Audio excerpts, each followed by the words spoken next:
Welcome back to the BQ Daily Show, where I document the day-to-day of personal growth, building discipline, raising the standard, building a business from the ground up, and sharing my perspective on all of it as I go. I've committed to doing one of these every single day up until episode 7305, which will be the 20-year anniversary of the show. My goal with all of this is to showcase the day-to-day of a man who desires more out of life, who refuses to quit.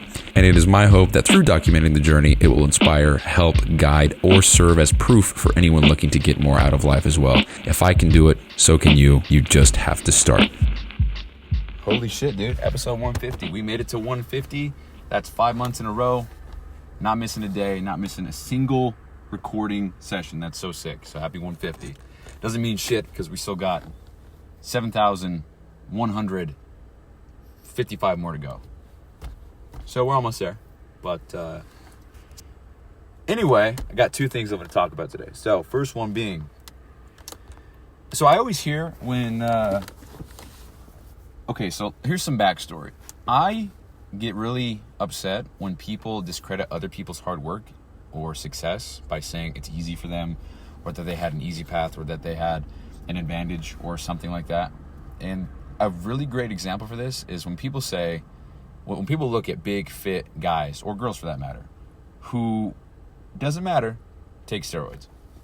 And they say, oh, the only reason why they look like that is because they take steroids. Oh, I could look like that too if I was on gear. And I always think, so the only reason why they've made it in their respective fields is because they have this enhancing juice that makes them better and gives them an advantage over other people.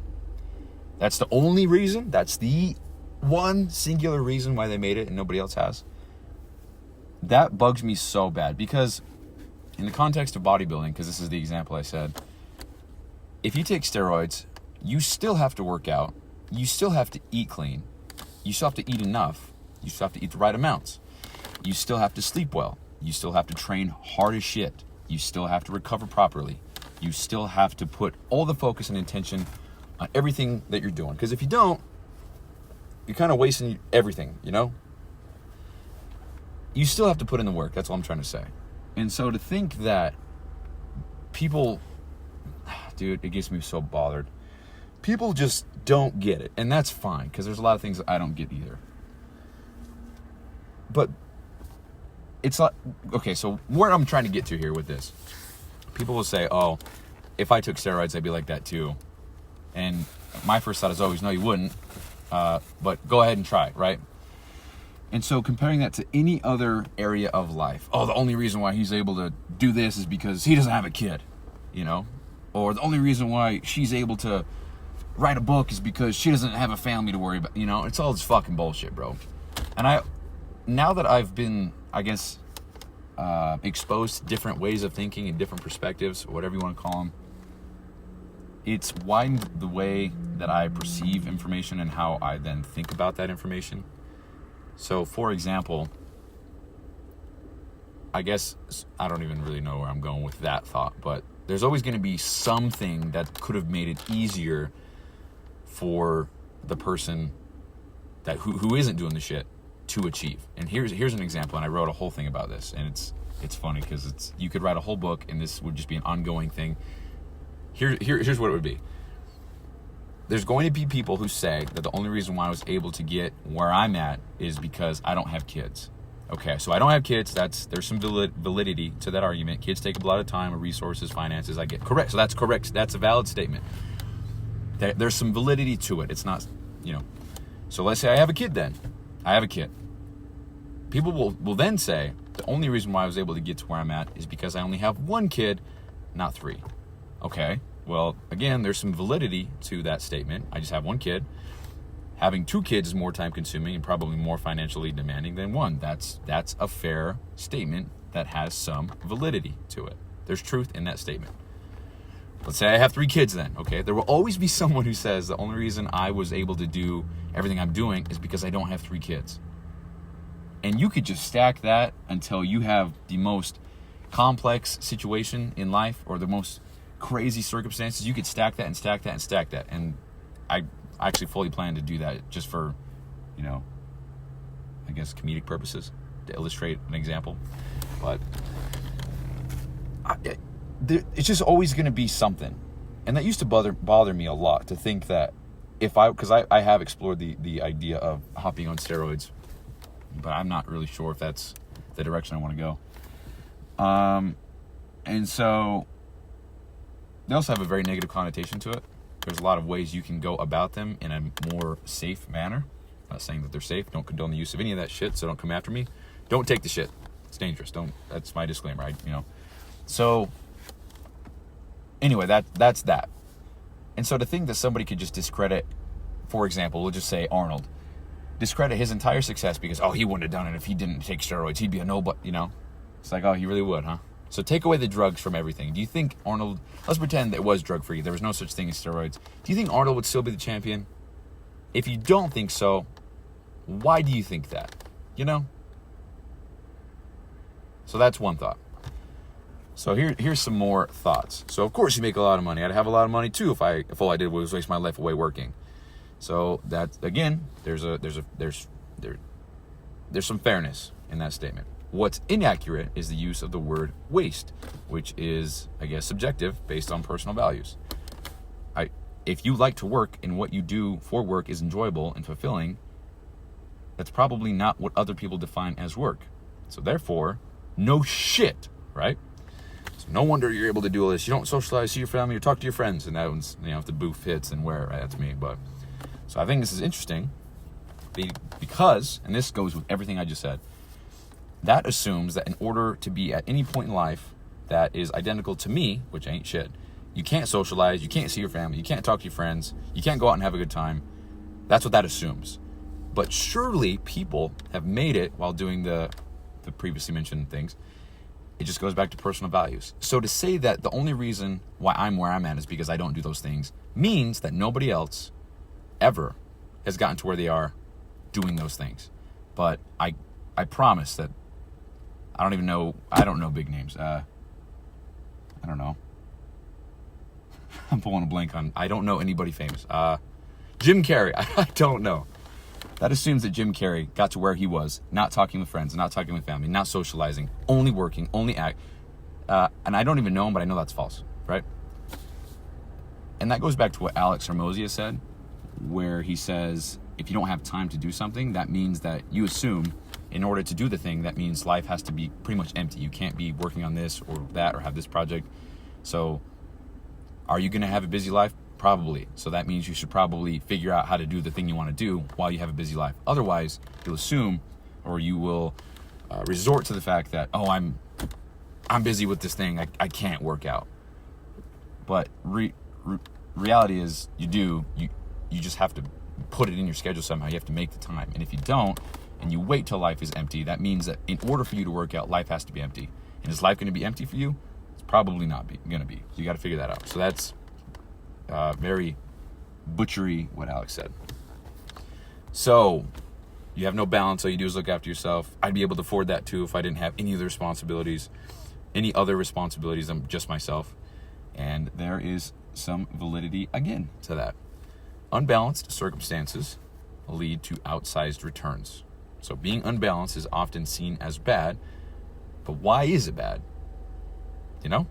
Suppose I get a kick out of being the highest on the teeter-totter rather than being at the lowest. So my enjoyment then stems from literally the unbalanced load on the teeter-totter. So I'm therefore at the highest.